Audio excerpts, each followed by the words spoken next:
Merhabalar, kanalıma hoş geldiniz sevgili dostlar. Sıradaki projelerden biri olan bu hırkamızı birlikte öreceğiz. Ama öncesinde sizlere motifinin yapımını bırakmak istedim. Motifimizi 1, 2, 3, 4, 5 sıra halinde örüp 6. sırasında birleştiriyor oluyoruz. Bu şekilde yuvarlaklı çıkartıp patlatmak istediğimden de zemin rengini yani motifi kare yaptıktan sonra 2 sıra kullanarak bu yuvarlak kısmı daha çok dikkat çektirip göz önüne çıkartmış oluyoruz. Daha hoş bir görüntü oluşuyor diye düşünüyorum. Motifin yapımına hemen göbekle başlıyoruz. Göbeğin yani sihirli halka hazırlayacağım. Tabii ki zincir çekip çalışmak isterseniz o sizin tercihiniz. Sihirli halkamın içine 20 adet ikili trabzan örerek motifimin yapımına başlıyorum. Şöyle bir kere parmağıma doladıktan sonraki daha sağlam olmasını ve henüz yeni başlayanlardansanız 2 kere dolamanızı öneririm. Ben artık iyicene kitleyebildiğim için bir kere dolayıp başlıyorum. Bir şöyle zincir çektikten sonra yalancı trabzanla başlıyorum. El alışık olmayanlar burada 3 zincir çekerek ilk bacağı oluşturabilirler. Ben ise şöyle yapıyorum. Zincirimi yükseltip biraz yükselttiğim zinciri de tığımın üstüne doluyorum. Dibine batıp bir ilmek çıkarttıktan sonra çıkarttığım ilmekle tığın üstüne doladığım ilmeğimin arkasından ipi geçirip bu şekilde ilk yalancı trabzanımı örüyorum ve yanına 19 tane daha ikili trabzan örmeye başlıyorum. Sayıyı 20 adete çıkartacağım. Bu arada parmağımı sihirli halkamdan çıkartıp bir miktarda küçülttüm.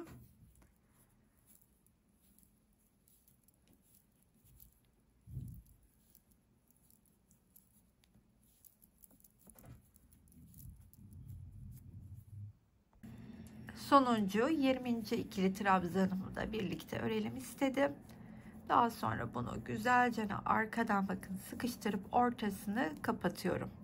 Ve ilk örmüş olduğum trabzanın tepesine batarak arasından ipimi kaydırarak çıkarttım. Ve şöyle bir kilitliyorum. Bu arada elimdeki iplerim 4 mevsim koton ipler. 3 milim tığ ile örüyorum. Siz de elinizi tığınıza göre tığınızı daha doğrusu elinize göre ayarlayabilirsiniz.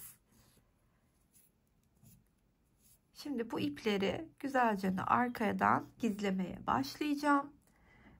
Daha ince bir tığla. Şöyle göstereyim size de gizlerken arkanın iç ilmeklerinden şöyle bir kere geçirip şu alt kısımdan da batıyorum ve bu ipimi kaydırarak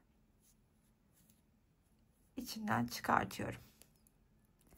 Bu şekilde hem sağlamlaştırıp hiçbir şekilde kesmeden aralardan gizliyorum. Bunu buraya bu şekilde yedireceğim. Buna gelecek olursak da şurayı bir gerdirip motifin de şeklini bozdurmayalım. Bunu da şöyle hemen arkaya gene alıyorum. Arkaya aldıktan sonra ilmeklerin dışa bakan yani bakınız şu kısımlarının içinden gizlemeye başlıyorum. İlk sırayı tamamlamış olduk. Bir üst sıraya ikinci renkle çıkarken burada örmüş olduğum ikili trabzanların ara boşluğuna birer ikili trabzan öreceğim. Bu defa arada bir zincirim olacak. Yani bakın şu iki trabzanın arasına batıyorum. Hemen bir tane ikili trabzanımı örüyorum. Ve bir zincir çekiyorum. Tekrardan tığın üstüne ipimi alıp iki trabzanın arasına batıp bir ikili trabzan örüyorum. Bir, tekrardan iki tane trabzanın arasına battım.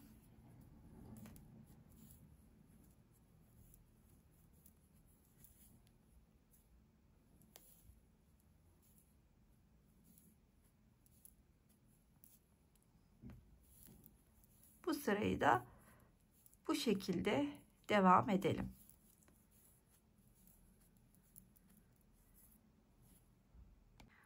Son 2 tane trabzanımın arasına da sonuncu yani 20. ikili trabzanımı şu şekilde ördükten sonra yine bir zincirimi çekip burada ilk örmüş olduğum trabzanın tepesine geliyorum. Kaydırarak ilmeğimi çıkartıp kilitliyorum. 3. sıraya başlayacağız. Onun öncesinde yine ilmeklerin burada görmüş olduğumuz zincirlerin arasından bu başlarken ve bitişteki artan ipleri gizlemeye başlıyorum.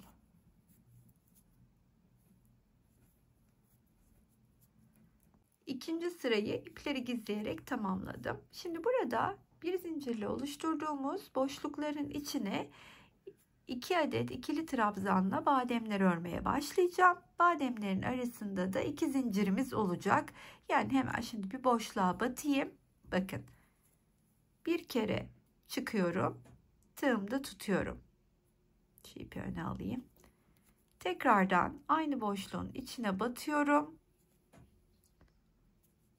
Yine bir kere çıkıp tığımdaki 3 ilmeğimi birlikte örüyorum. Arada 2 zincirim var. Diğer boşluğa geçtim.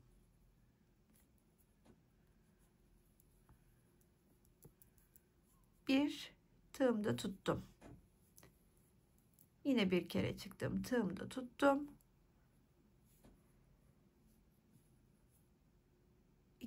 3 ilmeği birlikte ördüm.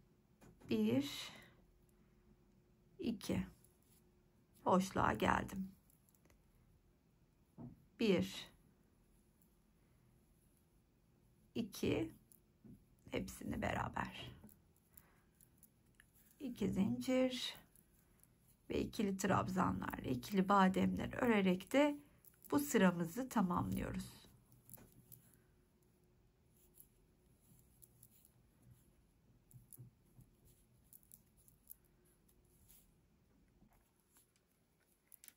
Son boşluğun içine son bademimi örüyorum. 1 2 hepsini bir topladım. 2 zincir. Tekrardan burada ilk örmüş olduğum bademin tepesine gelip batıyorum. Ve bir zincir çekerek kilitledikten sonra ipimi keseceğim. Ve şimdi burada şu ipi de gizleyelim. Burada oluşturduğum ikili zincirlerle boşluklar var. O boşlukların içine bu defa bademimi 3 adetle öreceğim. Trabzanlarım ikili ama sayısı 3 olacak ve aralarda 3 zincir çekeceğim. Beraber başlayalım. 3. sıra içinde herhangi bir boşluğun içine batıyorum. Bu defa dediğim gibi 1 bu. 2. Şimdi 3. bu arkadaki ipi de üstüne aldım gizlemek için. 3 de bu. Bakın onu da çıktım bir kere de tığdaki 4 ilmeği birlikte örüyorum. Arada artık bu sırada 3 zincir var. 1 2 3. Hemen buradaki boşluğa geldim. 1 2 3. Hepsini bir örerek bademimi oluşturuyorum. 1 2 3. 1 2 ve 3. 1 2 3. Bu sırayı da sonuna kadar bu şekilde tamamlayalım.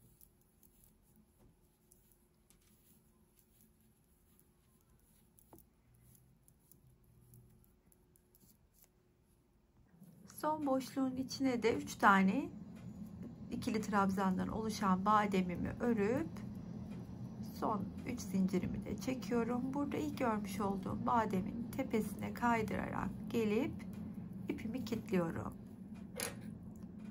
Daha sonra artık 5. sıramızda motifimizi kare yapmaya başlayacağız. İpi gizleyip motifi kare yapmaya başlayalım. Motifi kare yapmaya başlarken herhangi bir 3 zincirli boşluğun içine batacağım.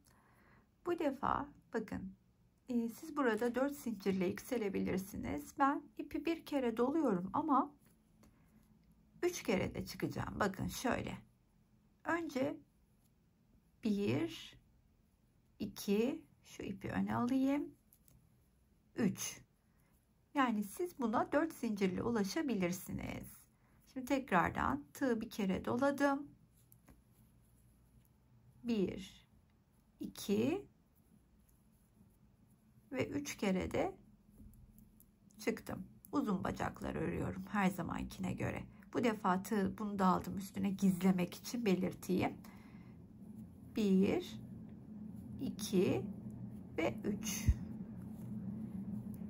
Hemen yan boşluğa geldiğimde bu bizim ilk köşemiz oluyor ama köşenin diğer üçlüsünü dönüşte öreceğim. Hemen yanındaki boşluğa 3 tane ikili trabzanımı örüyorum.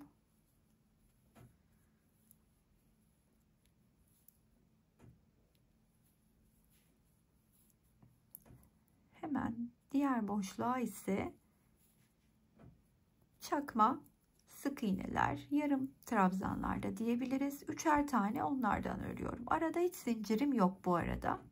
Şimdi tekrar buraya geldiğimde de 3 tane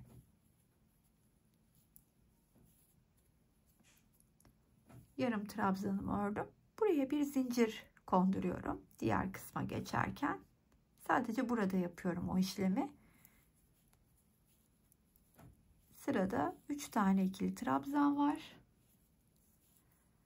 Ve tığı bir kere dolayıp köşeye geliyorum. Ama 3 kere de çıktığım uzun bacaklarımı örüyorum.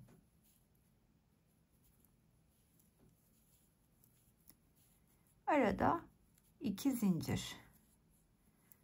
Tekrardan 1, 2, 3 aynı boşluğun içine 3 kere de çıktığım trabzanlarımı örüyorum. Yanına geldim. 3 tane ikili trabzan. Onun yanına geldiğimde çakma sık iğnelerimden önce bir tane, sonra diğer boşluğa da gidiyorum.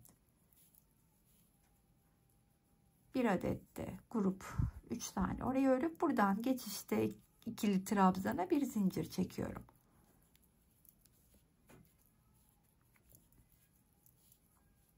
Üç tane ikili trabzan ve sırada köşe var. Bir doladım, 3 kere de çıktım.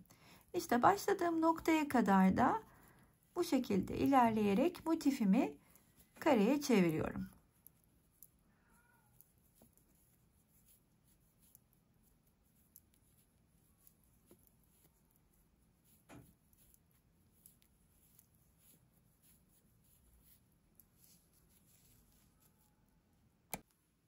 Köşeye geldim. İlk başladığım 3 tane ördüğüm köşedeyim. Şu anda diğer üçlü grubumu da buraya tamamlıyorum.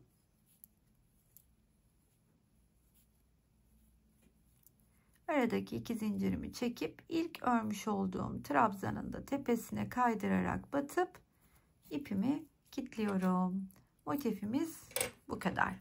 Hem oldukça güzel hem de örmesi çok keyifli ve basit bir motif. Umarım anlaşılır bir video olmuştur. Sizlerin de hoşuna gitmiştir. Ben hemen size ölçüsünü de vermek istiyorum. Motifim 11,5 santim oldu. Bunu belirteyim. Bir sonraki projede hemen bununla bir hırka örüyor olacağız.